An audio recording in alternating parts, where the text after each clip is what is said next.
જય સ્વામિનારાયણ બાળકો. તો આપણે આજે વનસ્પતિ વિશે જાણવાનું છે ને.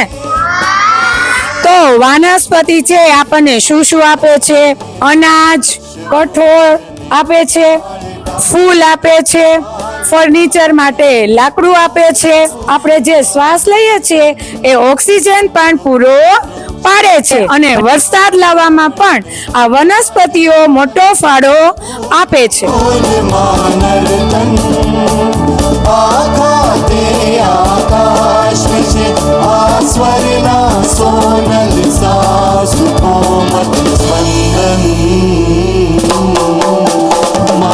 બાળકો, તમારા હાથમાં જે છોડ છે એ શાનો છોડ છે? અજમો. તો એ શેના માટે ઉપયોગી છે? ઔષધિ.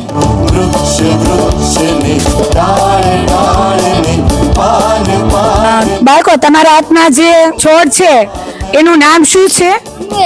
શું છે? ધન્વેલ. તો એ કયા પ્રકારનો છોડ છે? વેલો.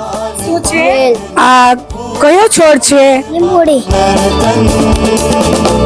ચાલો બેન, તમે આ જે છોડ લાવ્યા છો એ શેનો છે? નાગરવેલ. શેનો છે? નાગરવેલ. તો નાગરવેલના પાન છે શાના ઉપયોગમાં આવે છે?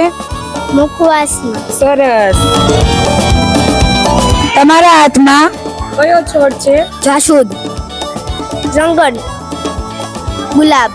કરેણ. પીરી કરેણ. જાસૂદ. કરેણ. જાસૂદ. ગુલાબ. ગુલાબ.